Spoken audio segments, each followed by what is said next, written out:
Hi, I'm Scott Wegener, and this is Travel Chapters with Tripadvisor. Each episode, we explore the stories, insights, and real-world trends shaping how the world travels. From shifting behaviour to destination innovation, we look at where data meets experience and what it means for the people who bring travel to life. Let's jump in.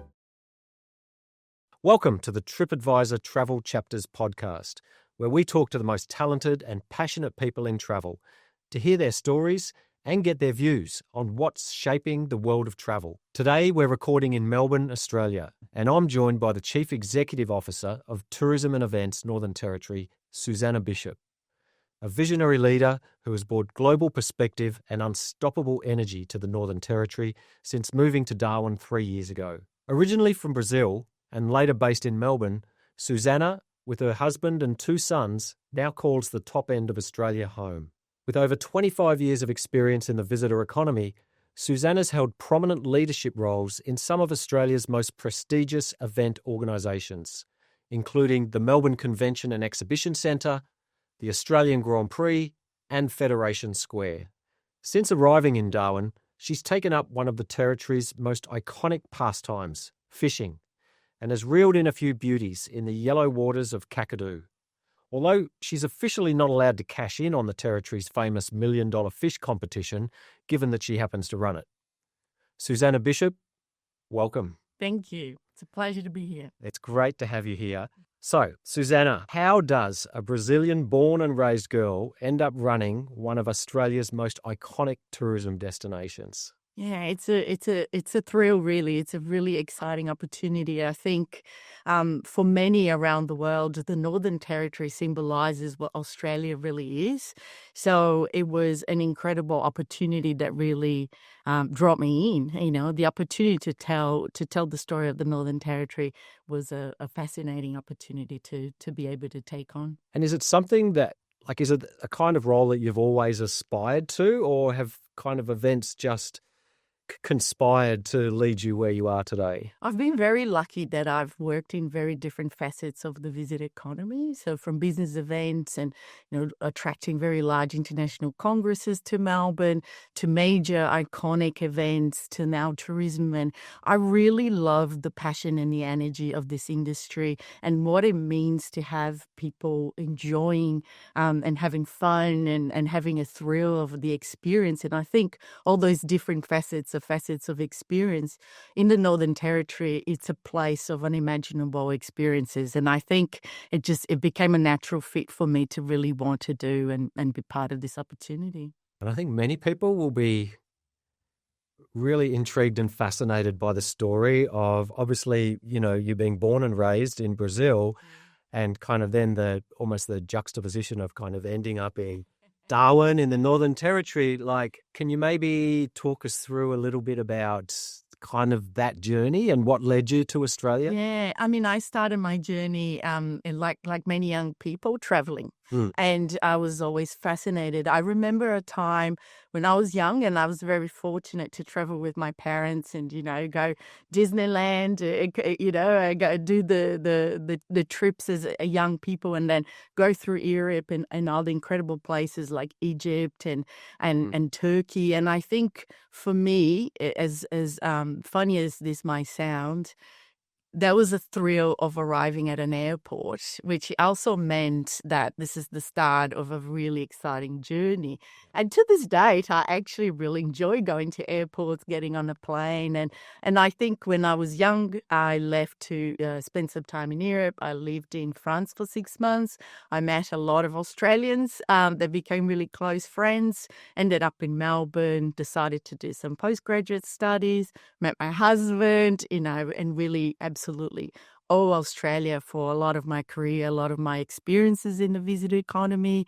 And again, it doesn't get more iconic than the Northern Territory when it comes to this industry that we're part of. And so for me, it's an incredible privilege to have this role. We're very glad that you ended up choosing Australia as your home. You spoke about the fact that, you were settled in Melbourne. You've had a variety of roles there. When you reflect back roughly 3 years ago now, when the Tourism and Events Northern Territory role was offered, What excited you most about the Northern Territory story? We live in a world that's so filtered at the moment, right? Whether it is, through technologies or whether it is to the business of day to day. And the Northern Territory is still one of those pristine destinations and locations where whether I'm, a Simpsons Gap and looking through that gap and seeing a beautiful sunset, or I'm facing Uluru, or I'm in the sunset at Mindle Beach, there is that sense of space and vastness and, that questioning of your significance in the world. And there's that deep connection. I do personally enjoy that. And I think it's part of that story we're trying to tell for people to come and get to know the Northern Territory. There is a sense of connection to place in an altered way and in a culturally rich and incredibly unique way that that's really special. Had you experienced much of the Northern Territory before you moved up and started the role, or? Yeah, I had come once to the Territory for a business events work opportunity.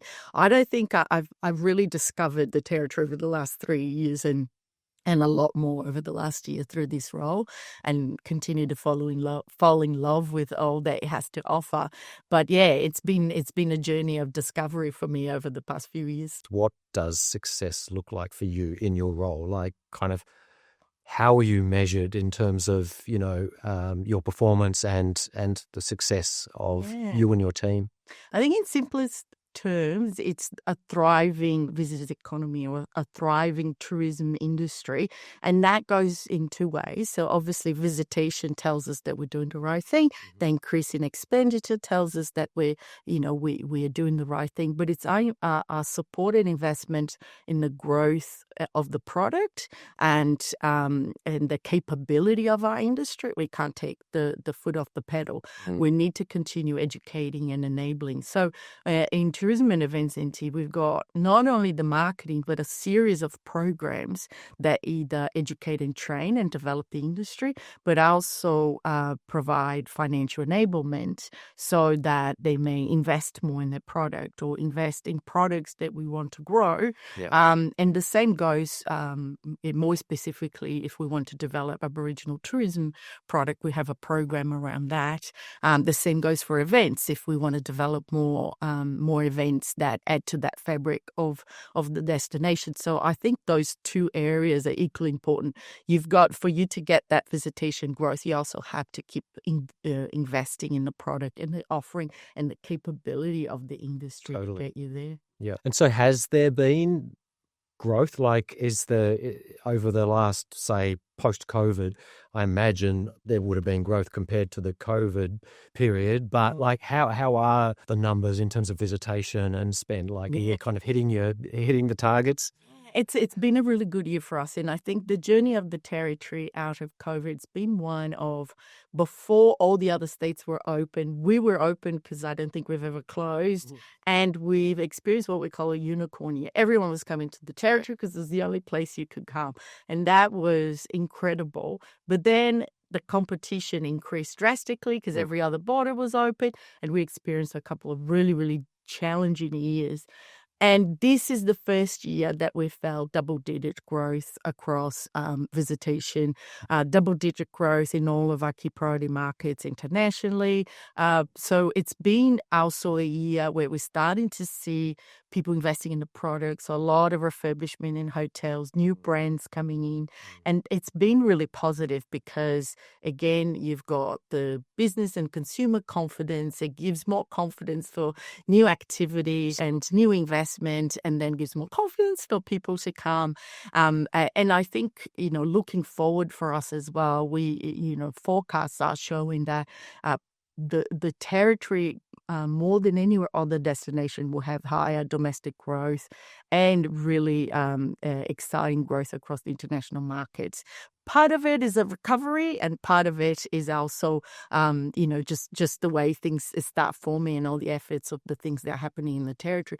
So it's an exciting turn, and to me, it's not a time, things are turning, let's rest on our laurels. I think it's time to go, double down on that, work with our partners and tell our story, and maximize out of that opportunity of the tides shifting. Totally. I did a little exercise on Tripadvisor before we had our chat, and we've got an AI tool on the site where it kind of summarizes reviews. So I got an AI-generated summary of Tripadvisor reviews on Northern Territory. The summary basically described it as one of the world's most emotionally powerful destinations, remote, bold, and deeply cultural.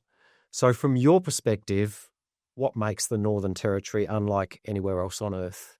Yeah, wow. That is so powerful to hear, isn't it? And it's incredibly interesting out of the platform. And I think it couldn't have been more accurate. I've really resonated with that. I experienced it myself, and I think, again, going back to a world that's so saturated with information, saturated with filters, and us making, trying to get things perfect, to come to such a pristine destination that has been there for thousands and thousands of years, and to offer that emotional connection to the experience, it's quite rare.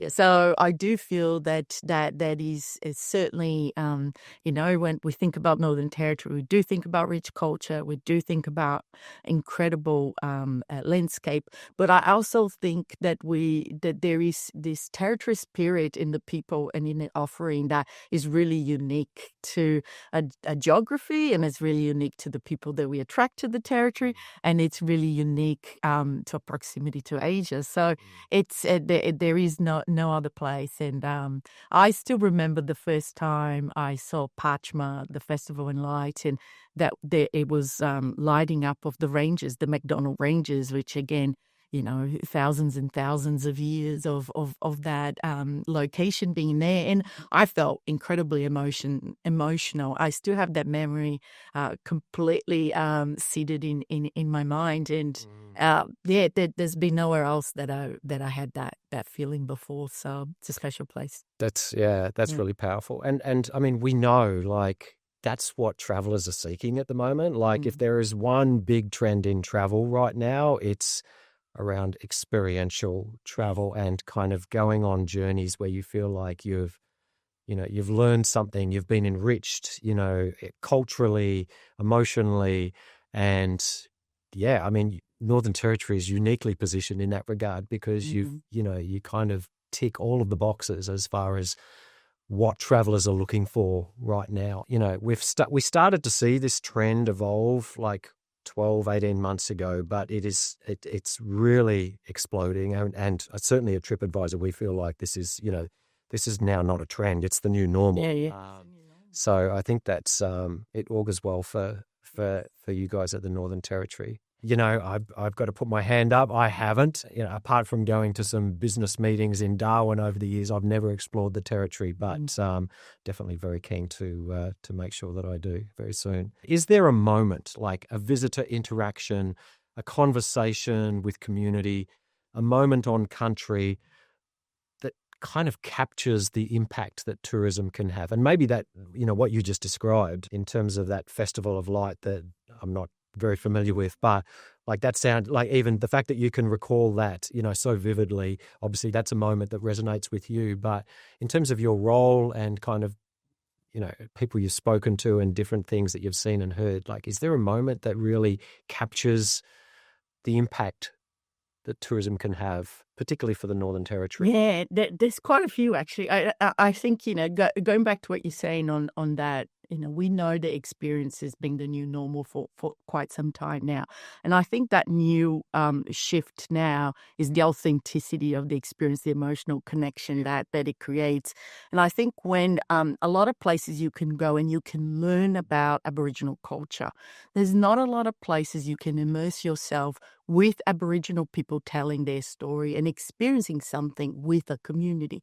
And whether it is that we talk about a major event and you go and you watch at Tiwi Island, the grand final, the football grand final, with that community, celebrating incredible skills of football, or whether you are at Parchma Festival and like that happens in Alice Springs, where community comes to dance, to celebrate. So you've got visitors from overseas and Australia and community dancing, interacting. So those are organic and authentic moments that you don't experience as part of a designed itinerant program.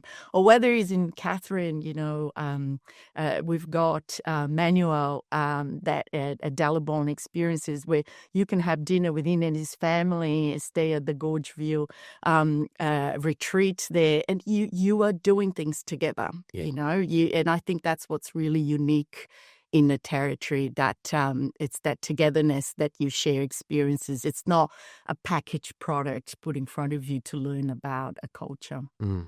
On that theme then, tourism is it can be framed as a lever, like as you described. There are certainly, there are kind of benchmarks and targets and so forth. So it's a lever for economic growth, basically, but also for kind of regional strength, cultural exchange, etc. How do you balance visitor growth and, really trying to drive more visitation, both domestically and internationally, with protecting country, protecting culture, and community well-being overall? Yeah, I think it's a really good topic.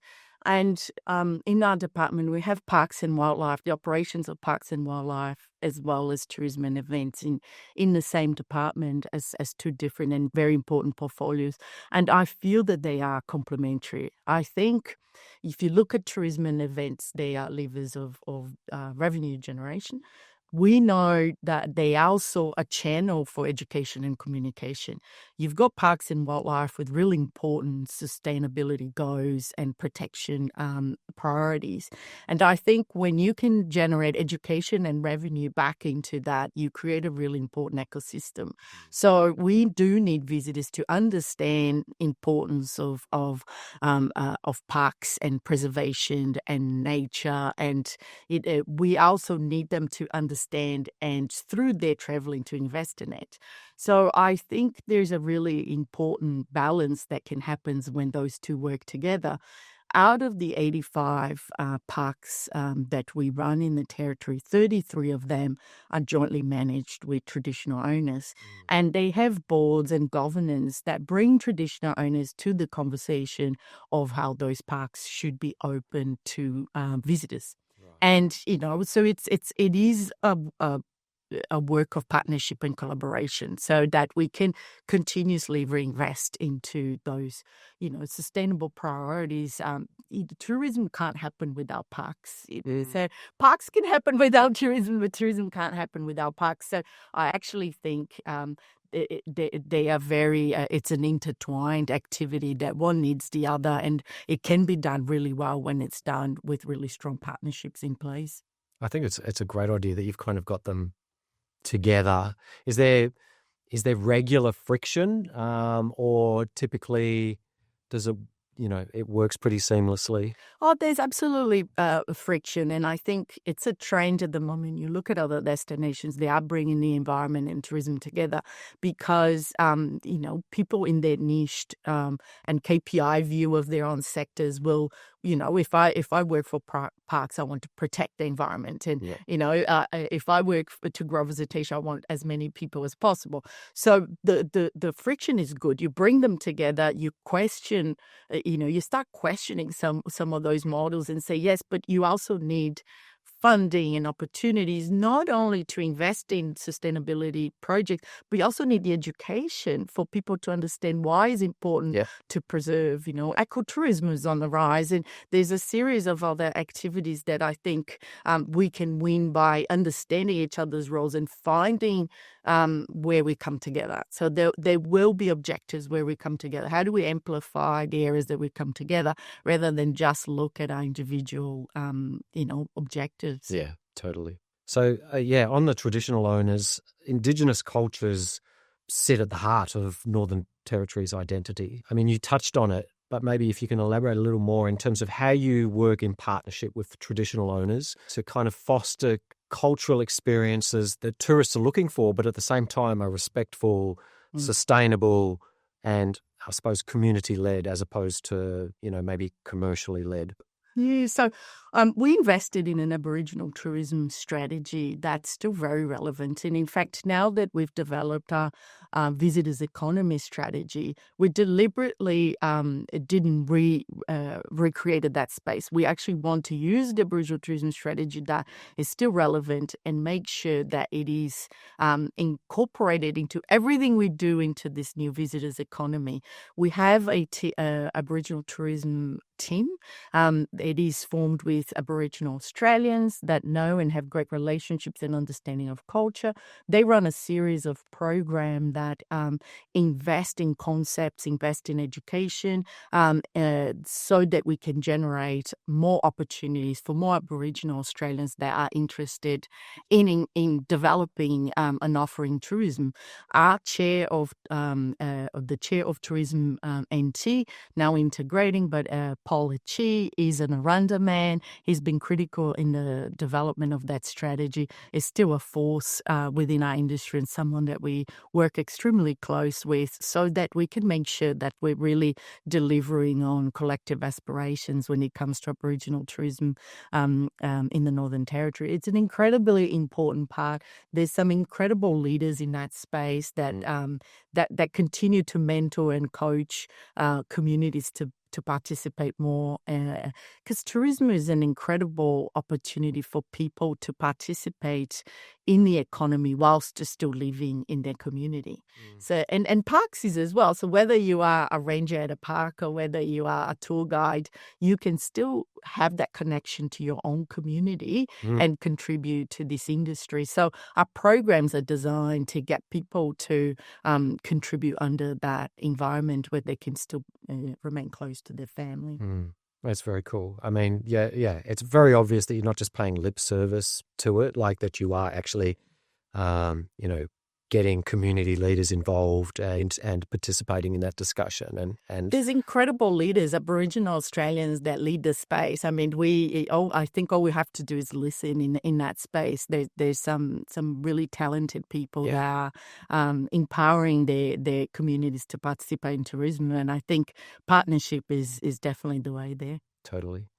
So can you share a story where tourism has delivered real benefits for a local community or for the traditional owners? The Jawan people are the traditional owners of the Katherine area, just south of Kakadu. And they got their land back in, I think, 1989. And at the time, there was even, hesitation, people feeling that they would close the Katherine Gorge, which is now the Nipmuc Gorge. They've been an incredible, inspiring example of a traditional community that have completely led their way into the tourism offering. They've developed, an incredible portfolio offering from the Cicada Lodge to the Nipmuc Gorge Sunset Dinner to their visitor centre. They are continuing to invest in that product, in that tourism offer. And to me, it's one of the best products that we've got to offer in tourism in the Northern Territory. And the leadership of their board is very inspiring as well. So I think that the Nipmuc example and the Jawan people are one that hopefully serve as an example for many to see how it's possible for communities to really be empowered to lead their own destiny and hopefully in the tourism industry. Yeah, that's great. We are definitely seeing travelers wanting to chase kind of like hyper-local experiences as opposed to kind of automatically going to the big cities or the big destinations. How do you go about highlighting maybe the smaller communities, the local operators, the hidden gems, so that they're getting that piece of the pie, so to speak. But at the same time, I suppose, managing that in a way that they're not getting overwhelmed, that they can kind of cope with that demand in a manageable way. I think what we do with Tripadvisor is an example of how to highlight unique experiences within that umbrella of value proposition.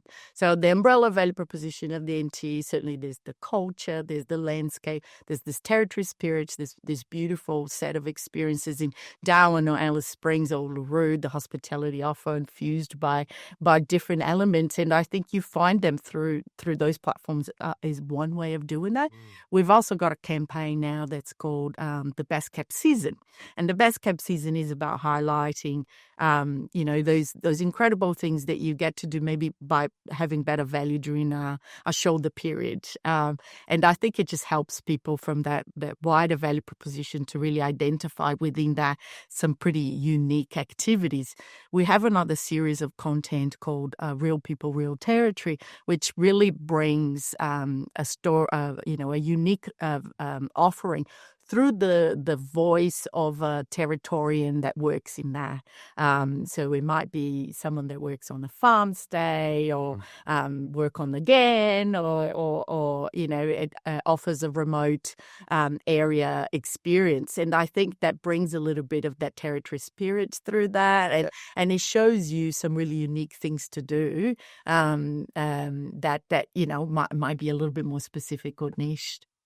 Yeah, I kind of want to delve deeper into the marketing side of things because I think it's really interesting the way you guys kind of formulate and execute your marketing strategy. But like my perception is that the Northern Territory brand has always been quite bold and evocative out there. I mean, I think back to something we did together, Tripadvisor in Northern Territory last year, where, took some Indigenous artists over to LA, painted, a huge street mural of essentially Indigenous art, but promoting Northern Territory in a very high prominent location in LA. So how are you evolving the Territory's brand story to resonate, particularly with the new generation of travellers? Yeah, and I love that project, by the way. I think it's fantastic, and I think it's it is the arrival placing down before you go into your other experiences.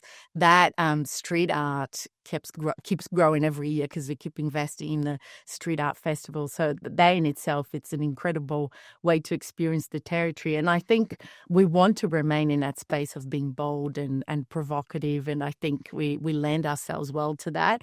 I think we also we want to incorporate the territory spirit that we talk about. I think it's things that evoke the how we're different, but how the people that are also behind the offering and the product, whether it is the storytelling that they bring, or whether it is the multiculturalism and how they infused into the product offer. We want to tell more of that story as well. So that emotional connection, that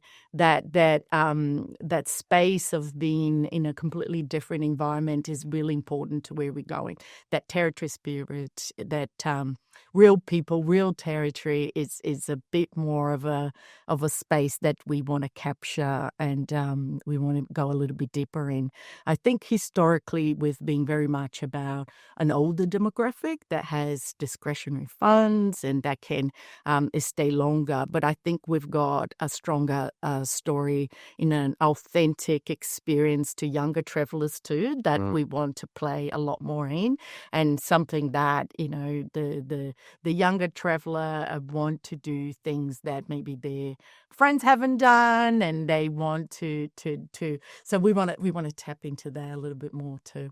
Absolutely. Speaking specifically of when you say younger travellers, if we kind of think of the Gen Zs and millennials, so essentially those kind of from, I don't know, 20 to 45 roughly is the kind of demographic we're talking about there. Our research, Tripadvisor research, shows we do a lot of studies and so forth of our users, and what we know is that Gen Zs and millennials prioritize experiences when they're planning their travel. Like, they are very much about, okay, what type of experiences can I do? They book a lot of those things in advance. Yes, they also get to a destination and might book once they're there, but they definitely plan a lot. So I'm assuming, I mean, you've kind of just suggested that they are a key audience for you, but do you need to market to them differently? Like, do you kind of, when you think about your marketing, do you have different strategies for different demographics, or are you able to kind of put something together that has a broader appeal across all demographics? Like, how is it these days in terms of your marketing? Yeah, I think when we talk about the older demographic, it's very much that the cultural piece has been really critical for them, and coming to learn about Aboriginal culture, do tours through the different art centres. I think when we're talking to a younger demographic that you just described, I think that's where the lever of events also comes in.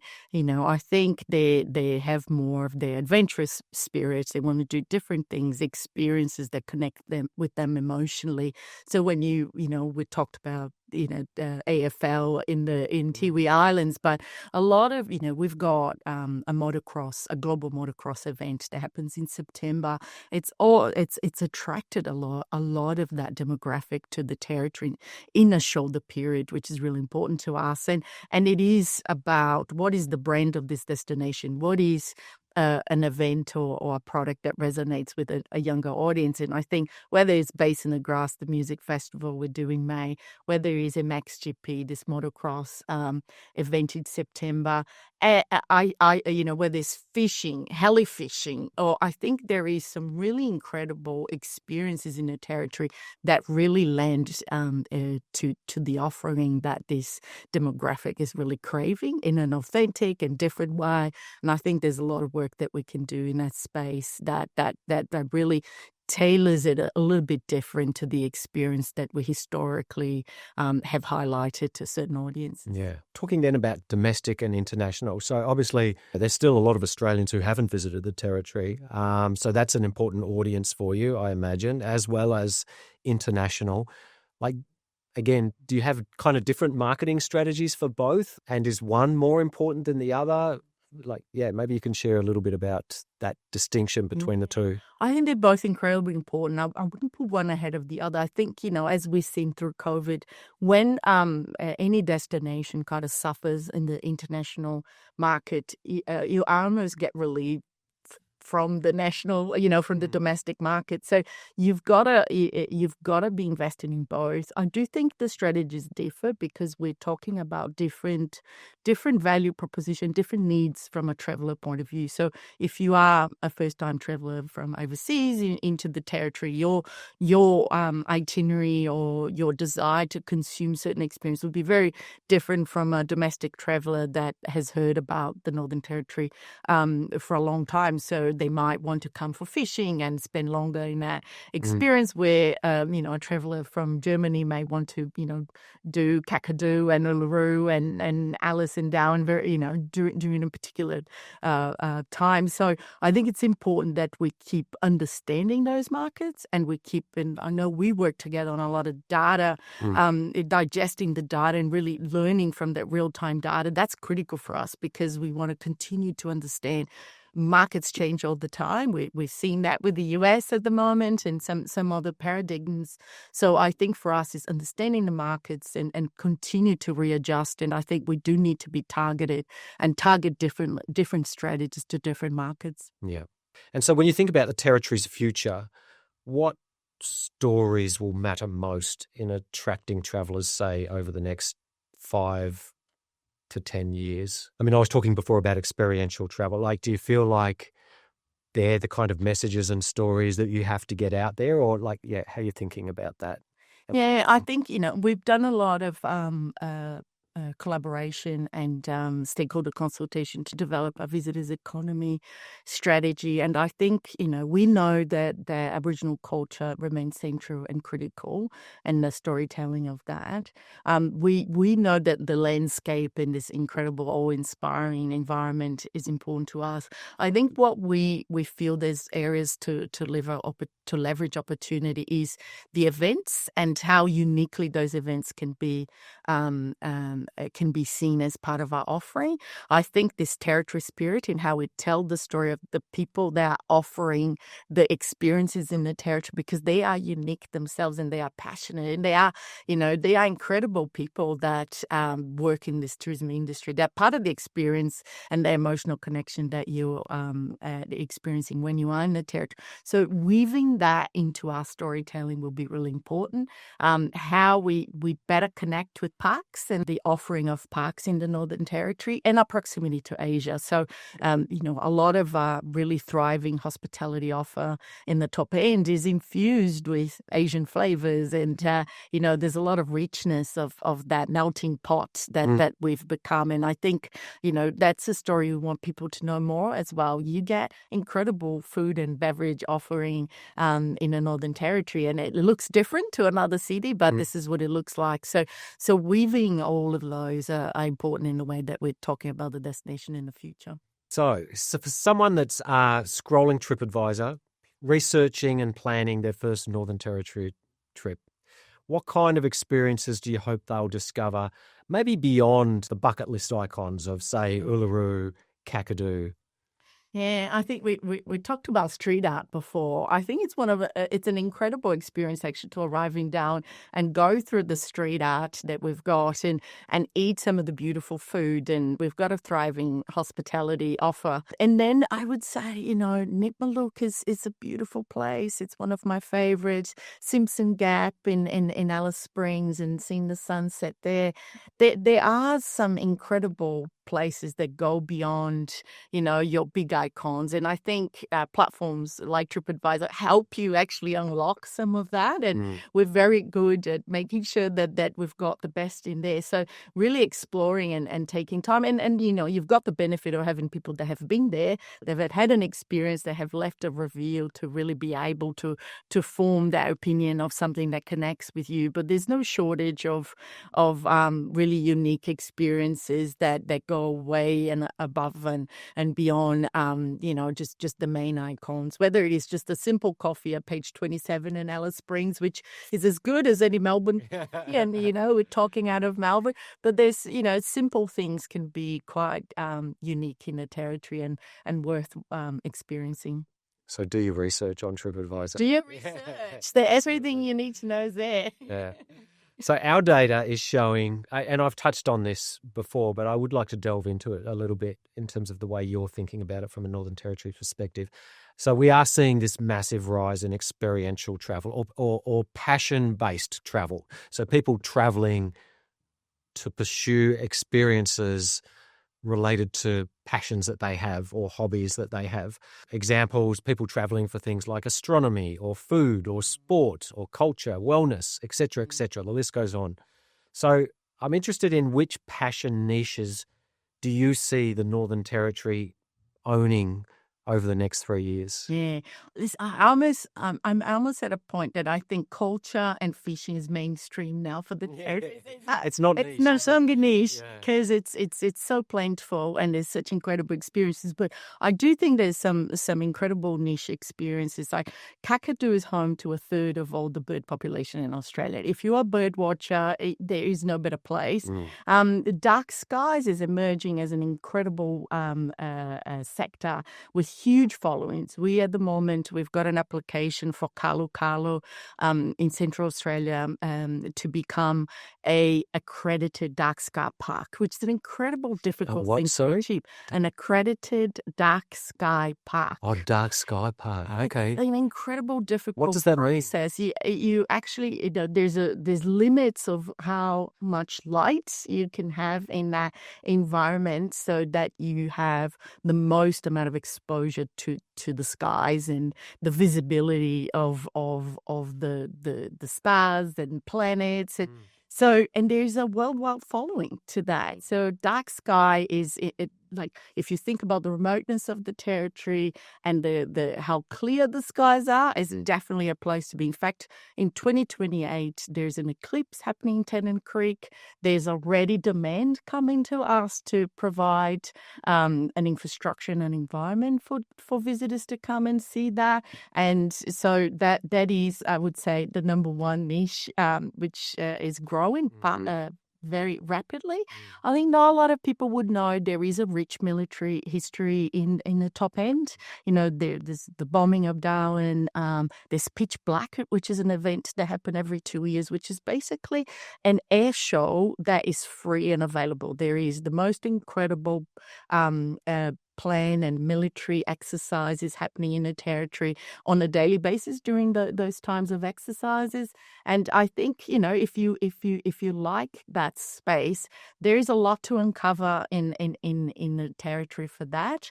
We talked about bird watching. I think, that there's trails if you're a hiker. I mean, the Larapinta Trail. There's numerous trails that you can go on for days and have incredible experiences. But yeah, in terms of that adventure space, there's quite a bit more there too. Well, you were talking about heli fishing before. Yes. What is that? I'm assuming it's fishing from a helicopter, right? There is a helicopter that takes you to really incredible. There is offerings of tours and by helicopter that will take you to incredible fishing places. I've heard that they also do some regional pub crawling. Yeah, I know what you're talking about. Yeah. And I just think there's an incredible set of offering there that I think whether it is helicopter tours or plane flights over Kakadu iconic areas, there's some beautiful experiences there too. Yeah, Camping too. How do you keep your finger on the pulse of kind of traveller sentiment? There's obviously there's reviews, there's social media, there's travel guidance platforms like Tripadvisor. Do they kind of influence the way that you think about marketing and product development? And kind of where else do you source your information from so that you feel like you are up to date and really, as I said, finger on the pulse of what travellers are seeking, wanting, and thinking? Yeah, data is really important to us, but even more important than data is the insights of data. And we do have a team that is tracking the consumer sentiment, is tracking our brand and the sentiment of the brand.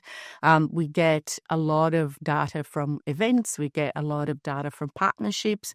We do analyze not only to understand the past, but also to help us make decisions in terms of how we will align marketing activities towards the future. We look at a lot of visitation forecasts, whether it is national or just to the territory as well, so that we can keep aligning with those strategies. And most importantly, we get out and talk to people. Like every time at an industry, I actually want to talk to, whether it's hoteliers or whether it is tour operators. I want to understand what's working for them, what's not working for them. Sometimes the data tells you one thing, but it's only representative of part of that industry. There's still another part of the industry lagging, and you really want to understand it. Sometimes that qualitative research and even the one-on-ones you have with your own industry, it just validates a lot of what you're seeing on the data. And I think that's another pillar in our strategies to make sure that data and technology remains quite central in the way that we approach partnerships, in the way that we make decisions, and in the way that we provide education, so that whether it's for funding purposes or whether it is to stop doing something, start doing something else, that data is absolutely critical. A few months back, you launched what's called the Visitor Economy Strategy 2032.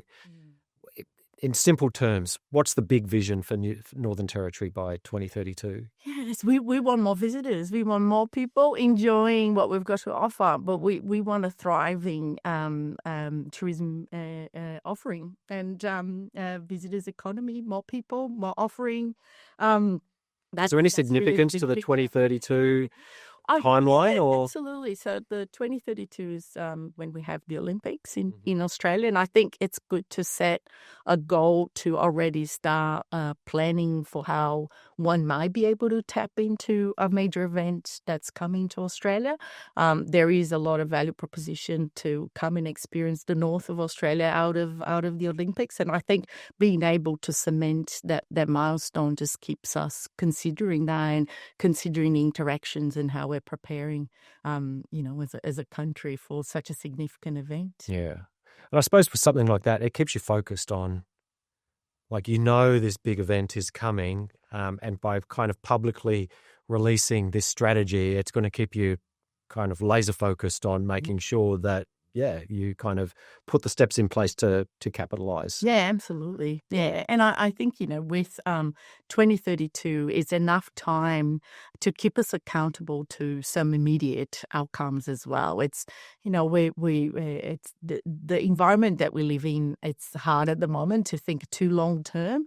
I think it's, you can aspire for similar outcomes through a long term, but you do have to have your eye on shorter periods so that you remain accountable to deliver what you're saying you will. Yeah.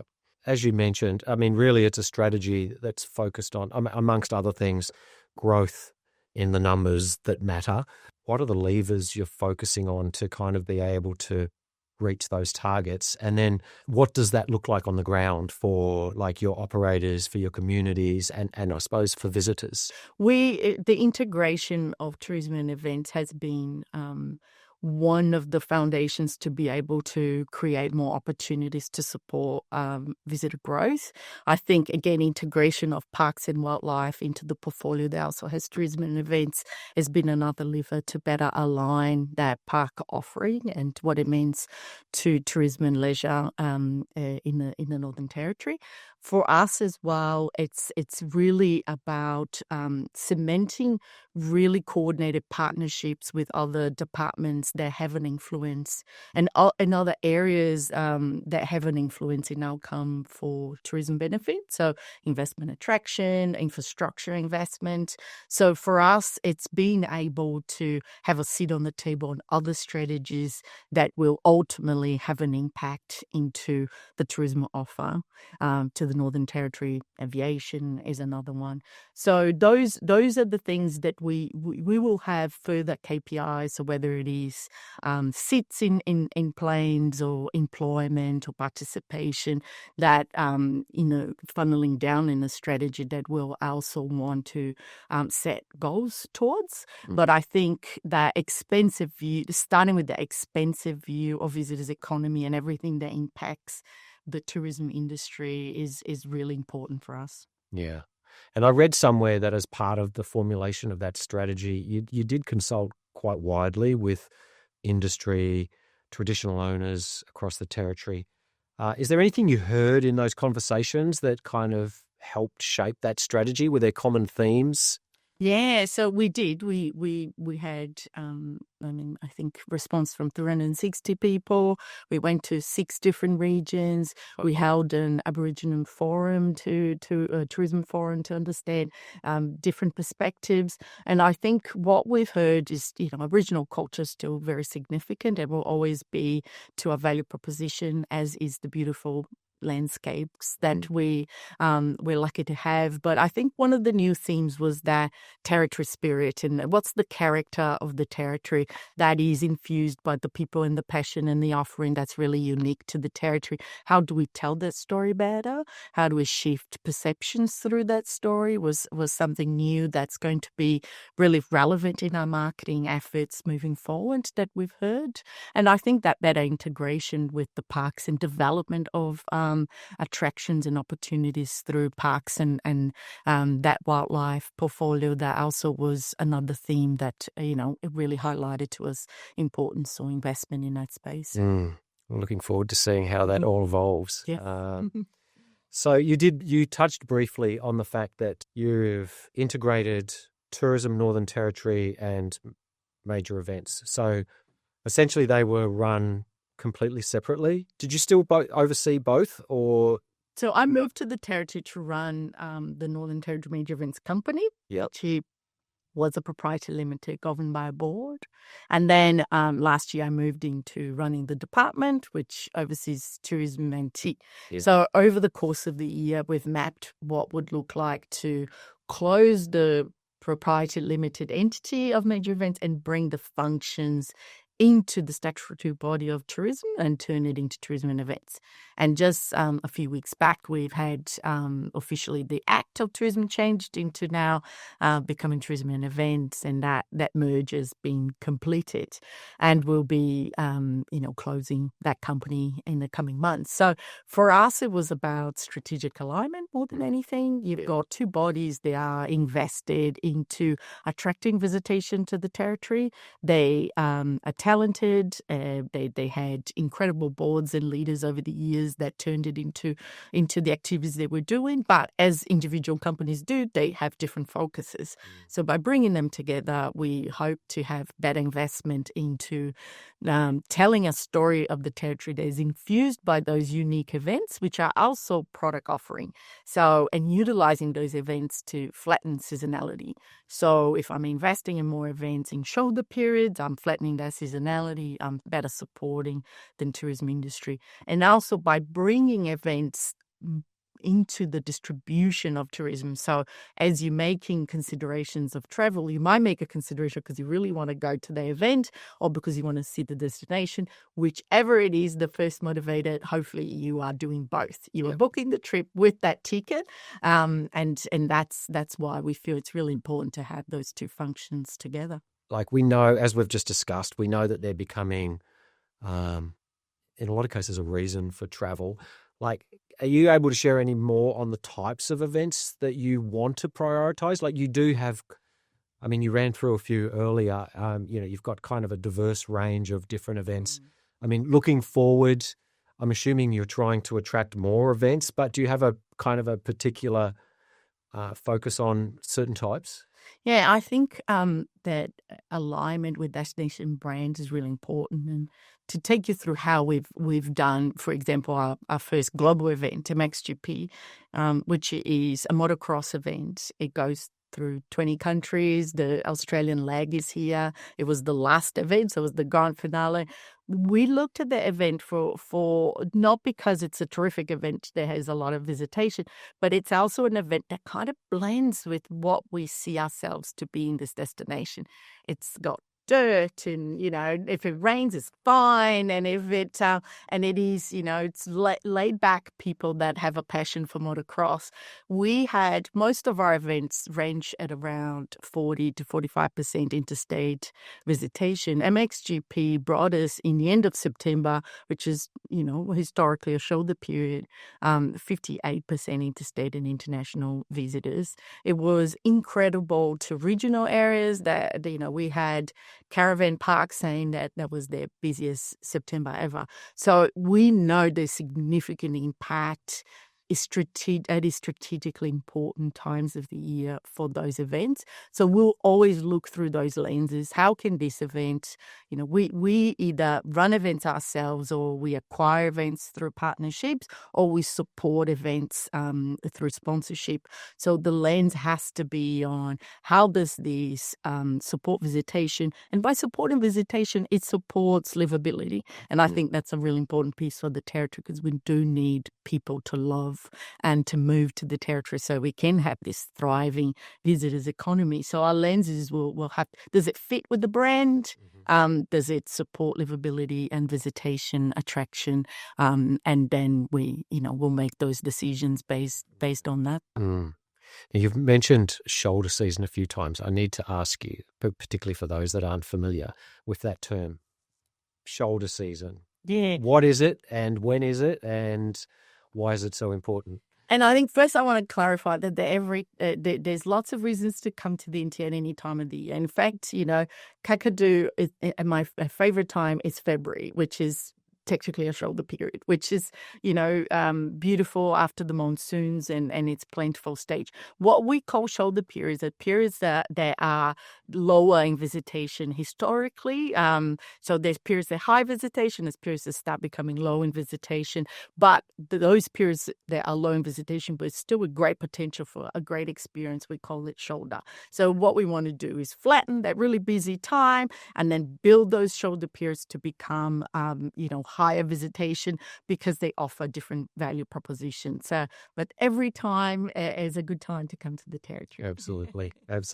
And a shoulder season, I imagine it's kind of a lot to do with well, it could be a number of factors, but it's weather, demand, like there can be a whole lot of factors that go into why certain periods of the year are more popular for the Northern Territory than others. Yeah. But as you say, there are still things that you can do in those less popular times that will still give you a really unique and meaningful NT experience. Yeah, I think a lot of people know the term of wet or dry season, and I think, like the storms are magnificent in the Northern Territory as well. It depends on what you're looking for that trip experience.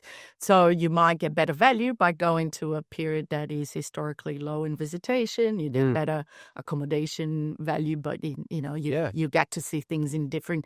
We're talking about nature here, so as its own evolution of the weather, and I think it offers with it something different every time. It depends on what you want, but we do know that the dry season is a popular time for visitation, but it's also a really busy time. Everyone is there, so different times of the year will offer travelers different value propositions. I mean, almost every destination in the world has that same kind of situation. Yeah. So I am fascinated by the $1 Million Fish competition, an event that I referenced earlier, but you haven't spoken too much about just yet. Can you share a little bit about the origins of this event and how it's grown over the years? And does it attract a global audience? Yeah, so the origin of the event was also to support a lower time of visitation. So there's great fishing year round in the NT. People come to the NT, especially for barramundi fishing year round. But there's always that emphasis in supporting the tourism industry to have more businesses at typically lower visitation period. So we created the $1 Million Fish, which is a competition. You come, you fish between October and March, and you can, if you register for the competition, you end up catching a fish that has a tag. You could win 10,000, sometimes 20,000 when they double the dough, or you can win $1 million. And I think it's been an incredibly successful campaign that's grown over the years, but it really made its way internationally when the first $1 million was awarded a while back, and it was a really wholesome story where a local Aboriginal kid from not kid, like grown up, but young man caught a $1 million fish in Catherine, and it was really lovely to see that come. But it's growing in popularity, and it celebrates fishing in the NT, and I think it's truly a thing to do in the NT. Okay. As you know, I've done it. Yeah. You haven't won the million, and you won't be able to win the million. But that's very cool. Just on events, lastly, can you share an example of how, and maybe it's the MotoGP, but maybe there's another example of how a major event has actually changed perceptions of the Northern Territory or driven unexpected visitor behaviour? Yeah, I do feel the most recent and prominent one is the motocross event. I think it has brought a much younger audience that we are used to see in the Territory, and that's fantastic. We talk about millennials, and so I think we've been able to shift perception, something that's more in an adventure space, younger audience, a period where we typically wouldn't get as many visitors. So there's been so many great outcomes out of the event, and I think it's just shown us what lenses to really look through when we look for a new event to attract to the Territory. I think a lot of the content that we acquire is in partnership with the NRL and the AFL, the cricket. We had a lot of success through international cricket this year. T20 with South Africa was an incredible event to experience in the Territory. We do this every year with the AFL. Those things really help people to see even those events, those sporting experience differently through the eyes of a different destination. Yeah, absolutely. There's a lot of great things happening, very positive outlook, but obviously, there are challenges along the way as well. What's the toughest challenge that you feel the Northern Territory visitor economy is facing right now, and kind of how are you thinking about that and tackling it? Yeah, I think by far our biggest challenge is the size of our population.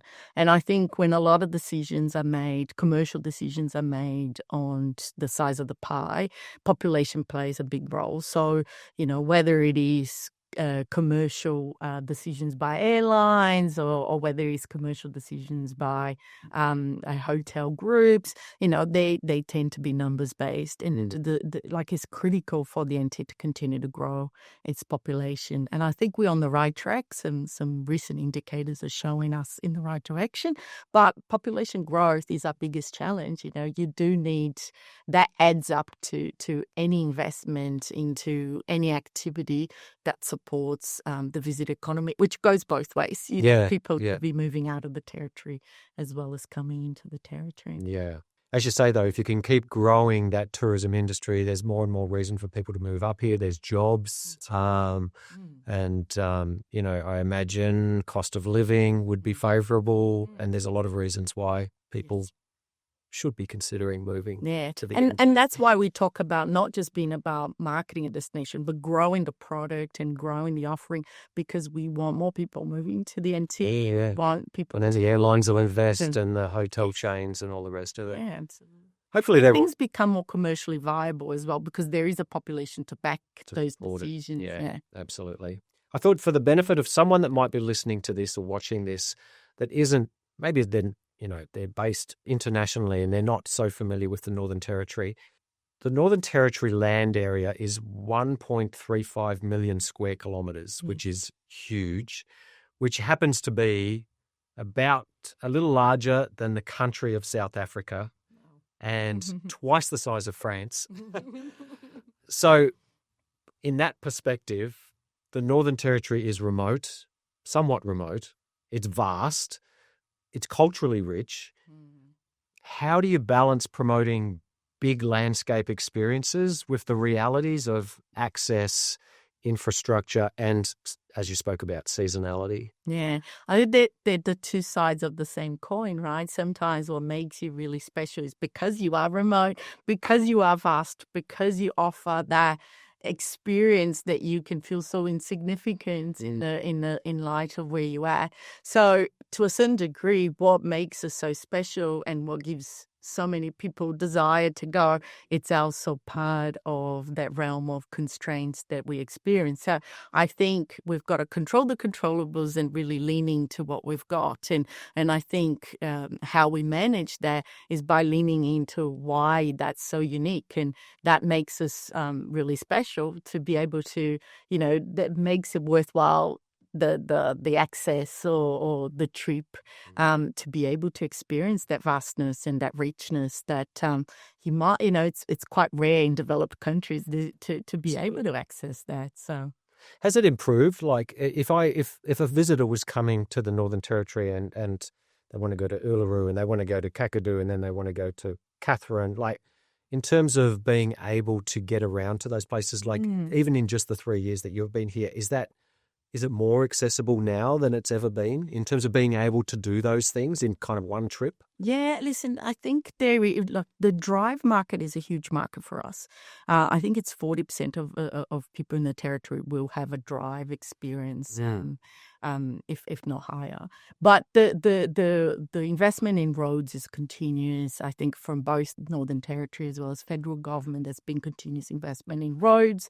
And I think that access is there for certain critical and iconic drive routes. We continue to promote drive routes, and I think that it depends how long you want to spend in the territory. Yeah. You could have an incredible drive experience just at the top, or you could have one that that takes you from the top end all the way to Uluru, through Kings Canyon, back to Alice Springs. But it's a really important part, and there's a really important market that loves to be lost in driving for long period of times in really remote locations. And, I think over the years we continue to invest in that, in servicing that market as well. Yeah. And if you had a magic wand for one regulatory or infrastructure change that could transform Northern Territory tourism, what would you fix first and why? I think there's room for improvement for federal government, anti-government and land councils to better work together around land tenure, investment into land that benefit Aboriginal Australians. So there is a very bureaucratic system to access that investment, even, back to Aboriginal Australians. So I think, it's a framework of legislation that's been done in the 1970s that probably doesn't provide as much output as it could if it was refreshed. So I'd probably look into that. Anything we can do there to make that easier and more accessible in terms of access to those funds would definitely be of benefit. Okay, I'm going to close by just asking some maybe a bit more personal questions, not too personal, don't worry. But I am interested, and you did touch on this, so maybe we don't need to spend a lot of time, but I am interested in your childhood travel. You mentioned going to Disneyland and kind of different trips. Is that what sparked your passion and your interest in travel? Yeah, I think so. For me, it's always been an element of events, or what happens when people come together, the joy and the incredible experiences people have. And I think, travel is a natural way for you to feel excitement and to feel a new beginning. I think with every new trip is a new it's like a rebirth experience, right, that you have, and it's so full of possibilities. Everything is new, everything is fresh, and I grew up with an incredible passion for traveling, and also an incredible passion for events that bring people together.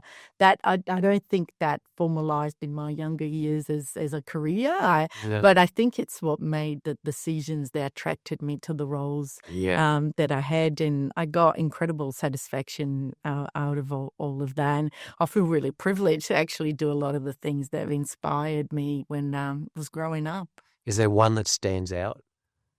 One trip or one? Oh, maybe more of an experience, yeah. Like I described, getting into an airport and starting a journey into a trip, I feel that when I go to a major event. So, I took my youngest son to Brazil and took him to Rio, and we went to the Maracanã to watch Brazil play on a qualifying to the World Cup. And there's nothing I can describe. I don't know if that sense of pride because I'm Brazilian, that sense of, something spectacular happening at that point in time, it's just, there's a magic that happens when crowds come together for something that they're really passionate about, and there is such an industry that supports it. There's so much work that goes behind those major events or the experiences that help people make memories for a lifetime. And I continuously get inspired by those things. I think I feel privileged to be part of that. The people that do the work behind the scenes. Absolutely. Oh, yeah. Very good. I haven't experienced that, but I'd love to. A listener finishes this episode. They go to Tripadvisor to research and plan their next trip. How long should they allow for their stay? I mean, within limits, obviously. Like, what would be the minimum amount, minimum number of days that you would recommend that they stay? And what are the top 3 things that they should include in their itinerary? And I know everyone's different, so look at it maybe from your perspective. So I think, listen, there minimum 4 days, right? Like, let's say you're flying to Darwin, you can do Litchfield, Kakadu, and enjoy the best Darwin's got to offer in 4 days. I would say that's a minimum. Ideally, I'd say go for 7 days. Choose a destination, whether it's Central Australia, whether it's the top end, to start the journey from, and then go to Tripadvisor to look at what that region's got to offer and what your special interests are to populate that. But ideally a week would be great. If you're in Central Australia, try to get through Alice Springs, Uluru, and Kings Canyon, an incredible drive experience. If you are interested in dark skies, make sure you go to Tennant Creek, and I think again through the top end, making your way to Catherine there, or Kakadu, and then Nipmaluk and Catherine. It's an absolute must. And let's not forget Experiential and some beautiful areas over there. And maybe you want to go through the Ghan and make all the way to the top and then go to Experiential. And so there's some incredible itineraries that you can discover through Tripadvisor, no doubt. No, absolutely. Well, there you go. We've heard it from the boss herself. So that's great feedback. Thank you so much. So you obviously are a user of Tripadvisor. Yes, I am. I really am. So how do you typically use it? Is it something you use more as a research and planning tool? Is it something that you use when you're in destination and you're trying to work out? Is it something you use post-trip because you like leaving reviews? All of the above. I really do. Right answer. I went to France last year. I've planned before. I've booked quite a few activities. When I was there, I then found out or saw something I wanted to do. I went and used it again to book it. And then the best restaurants and experience I had after left my own review and comments. So I genuinely am a big fan. Oh, that's awesome. That's so good to hear. You're a power user, so that's very good. Well, I hope once this is ultimately released and uploaded onto all the various streaming platforms that a lot of people listen. I'm sure they'll be really excited and interesting by what they've heard today. I know I've learned a lot just by having this conversation. Great. I really appreciate the fact that you've taken the time. I know you've got a super busy schedule. We're doing this in Melbourne, which is obviously no longer your hometown, but you're here for a lot of meetings. So I appreciate that you've managed to squeeze this time in and just love your passion. And I certainly feel like there's some great things ahead for you, your team, and for the Northern Territory as a whole. So thank you so much. Thank you. Best of luck with everything, and look forward to catching up again sometime soon. Yeah, thank you so much for having me. It's been a blast. Thank you. Thank you. Thanks for listening to Travel Chapters with Tripadvisor. Travel is always changing, and every story helps us understand the world a little differently. Open up horizons you may not have considered. To explore more insights, trends, and destination knowledge, visit Tripadvisor or follow along on our social channels. See you in the next chapter.